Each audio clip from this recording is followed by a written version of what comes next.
Si Ruby nanya sama istrinya. Ruby nanya sama suaminya. Gini. Sherman, kamu kenapa gitu? Kamu kenapa teriak-teriak? Aduh, itu rasanya sakit banget, rasanya kayak petir di dalam badan. Bayangin kain itu badannya di opek-opek dalamnya, tapi kan sadar. Teman-teman pernah ada yang ngejalanin operasi nggak? Abis itu teman-teman itu harus di anestesi. Jadi anestesi itu kita dibius tidur sama mati rasa. Jadi misalnya kalau kita sakit dan badan kita mungkin ada yang harus dibedah, kita tuh nggak ngerasa apa-apa. Tahu-tahu udah diperban, tahu-tahu udah dijahit gitu pas kita bangun. Tapi gimana kok misalnya teman-teman lagi dibius tidur, badan teman-teman lagi dibedah, tapi dokternya lupa nyuntikin obat mati rasa. Jadi teman-teman bisa ngerasain semua rasa sakit itu pas badan teman-teman lagi dibedah. Kejadian ini dialamin sama Sherman Shore. Ini kejadian paling apes yang dialamin sama si Sherman itu. Oke, langsung aja. Aku tahu teman-teman udah nggak sabar dan tolong tonton sampai selesai ya, karena aku nggak mau merinding sendirian temen ini ya. Karena aku yakin badak bisa jogging. Tonton sampai selesai ya.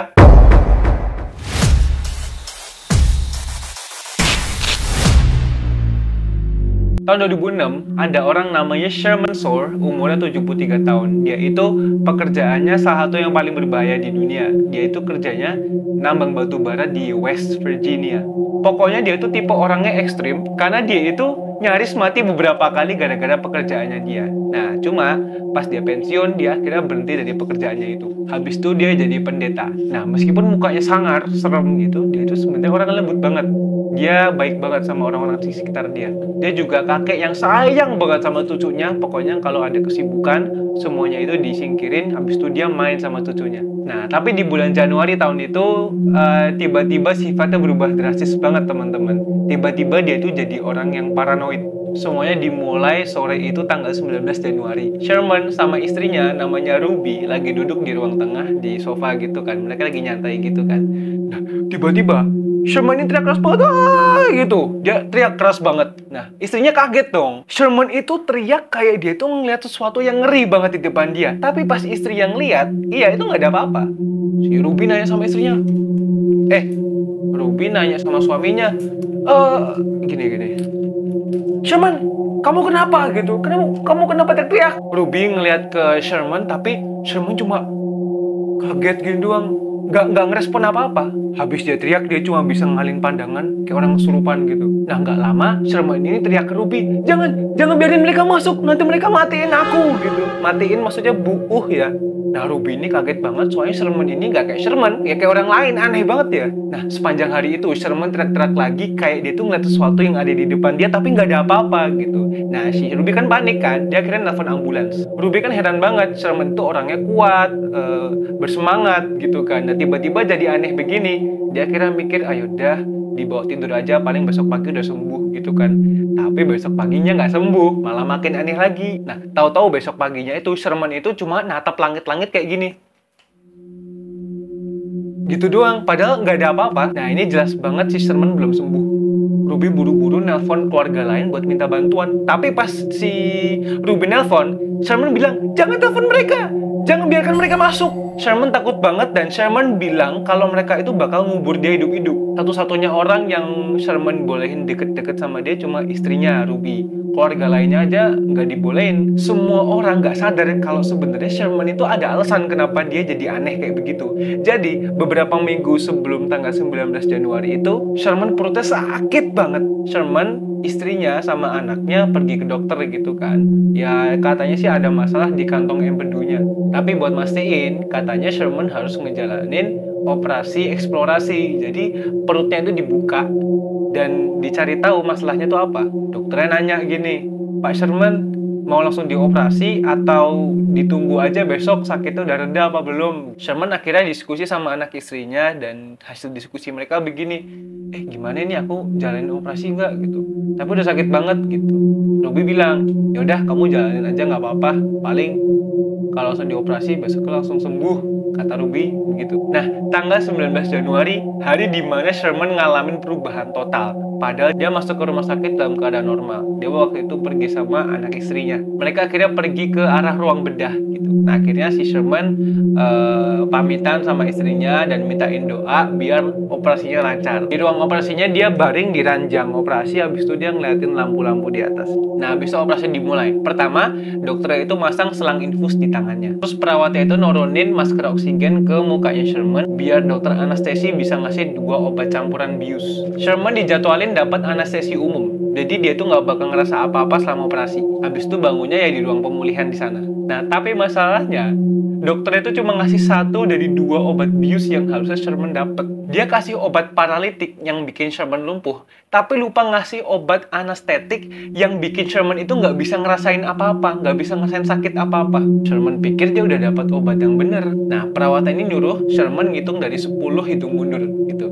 Nah harusnya sebelum nyentuh 0 udah tepar, udah nggak ngerasain apa-apa, udah pingsan. Nah Sherman ngitung dari 10, 9, 8, 7, 6, 5, 4, 3, 2, 1, tapi dia masih sadar. Dia mikir, oh mungkin aja obatnya belum ngefek gitu kan. Dia pikir dia bakal pingsan, ternyata enggak. Jadi dia tuh bisa ngerasain semua badannya, cuma nggak bisa digerakin. Dia lumpuh total. Pas dia coba ngeluarin suara juga nggak bisa, karena pita suaranya juga lumpuh. Satu-satunya yang bisa dia gerakin, apa dua-duanya ya? Ya cuma matanya, kiri kanan gitu. Nah, tapi matanya udah ditutup sama pita, jadi dia nggak bisa ngeliat apa-apa. Sherman mikir, oh mungkin obatnya belum ngefek gitu. Nah, nggak lama kemudian, kedengeran suara dokter sama perawat. Kayaknya mereka itu udah siap-siap mau operasi. Padahal Sherman masih sadar. Nah, dia mulai panik kan, dia mulai matanya dilirik kiri kanan gitu, yang bikin perekat pitanya itu lepas gitu.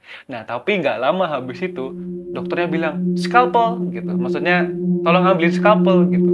Nah, langsung perawatnya ngasih pisau bedah yang tajam banget. Dokter ngambil pisaunya itu, langsung perutnya Sherman dibedah. Sherman ngerasain semua, tapi dia nggak bisa apa-apa. Yang dia bisa lakuin cuma gerakin mata ke kiri kanan gitu. Dia berharapnya ada yang ngeh kalau dia itu sadar. Tapi nggak ada yang ngeliat mukanya, nggak ada yang ngeliat matanya gerak juga. Dokternya itu ngebedah perut Sherman sampai ada lubang gede banget. Nah nggak lama dokternya ngomong penjepit gitu. Habis itu dikasihlah sama perawat penjepit yang bentuknya kayak alat peniksaan. Perut Sherman kan kebuka begini. Nah penjepitnya ini buat ngeganjel biar kebuka terus, biar operasinya jalan lancar. Dokternya itu mulai narik sisi perutnya si Sherman itu buat ngelihat lebih dalam lagi. Pokoknya Sherman ini selama badannya di apa-apa itu dia sadar semua. Aduh itu rasanya sakit banget, rasanya kayak petir di dalam badan. Bayangin kain itu badannya di opek-opek dalamnya tapi kan sadar. Tapi ya lagi-lagi dia itu kan cuma bisa ngerakin matanya kiri kanan. Abis itu dokternya bilang scope gitu. Nah scope itu, scope maksudnya jadi untuk lihat ke dalam perutnya si Sherman itu. Habis itu dokternya bilang suction gitu. Terus perawatnya itu ngasih alat kayak bentuknya penyedot debu gitu. Habis itu mulai cairan dari badannya Sherman disedot semua. Pokoknya Sherman tuh bisa ngerasain semua itu. Nah habis itu ada yang teriak, stop, dia sadar. Wah dokter bedahnya hampir pingsan, dia langsung stop, langsung benerin ini, benerin, dia sadar. Dokter anestesinya buru-buru lari, langsung Sherman disuntikin obat bius yang bikin mati rasa itu. Nah pas dokternya nyuntikin obat bius itu dia bilang, astaga aku lupa ngasih anestetik. Nah habis obat pereda nyeri atau painkiller ini mulai ngefek, akhirnya si Sherman mulai tidur lagi, mulai nggak ngerasain apa-apa. Nah tapi rumah sakit ini punya masalah besar banget teman-teman. Pasien ini baru aja 16 menit sadar selama operasi. Dan mungkin dia itu habis bangun dia bakal sadar, habis itu rumah sakitnya dituntut. Nah untuk ngatasin masalah ini, dokter akhirnya teman-teman ngasih obat amnesia. Jadi karena ini tuh pengalaman yang udah tertanam di bawah sadar, jadi dia pasti inget gitu. Obat ini bisa ngapus trauma yang dialamin sama si Sherman. Badannya udah ngalamin trauma yang gede banget, tapi gara-gara obat amnesia itu dia akhirnya lupa. Nah pas Sherman udah di ruang pemulihan, ruang dimana biasanya pasien itu habis diobatin disuruh nunggu di situ, dia ngerasa kayak ada yang nggak bener. Rasanya aneh banget, kayak sebelum operasi dia tuh happy-happy aja, tapi habis operasi kok hancur banget rasanya. Mulai tuh dia itu ngerasa takut kayak sesuatu tapi nggak jelas. Beberapa hari setelah itu dia mulai ngalamin flashback gitu. Waktu itu dia lagi duduk, habis itu ada lampu rumah sakit, terus operasinya, dia tuh mulai inget. Nah pas dia tiba-tiba inget ada orang yang pernah bedah badannya, habis itu nyedot sesuatu dari badannya, dia tuh ngerasa kayak itu tuh gak pernah kejadian gitu. Nah dia stres banget, akhirnya dia pergi ke psikolog buat nyari tahu ini aku kenapa sih. Nah tapi teman-teman sebelum dia akhirnya nemuin alasan kenapa dia ngerasa kayak gini, dia kira ngakhirin hidupnya sendiri.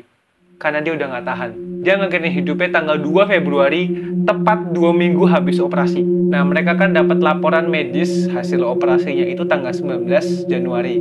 Habis itu, laporannya ini dikasih ke dokter lain buat diperiksa. Dan dokter itu nemuin fakta kalau Sherman ngalamin 15-16 menit kesadaran anestesi.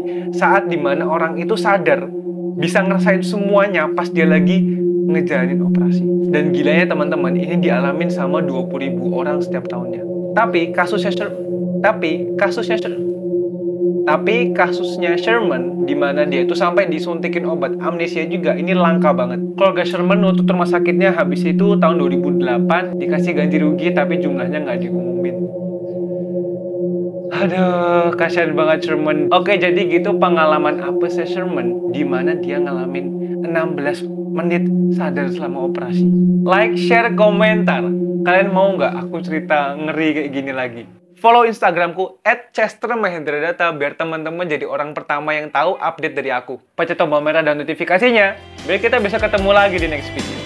That's it. Bye-bye.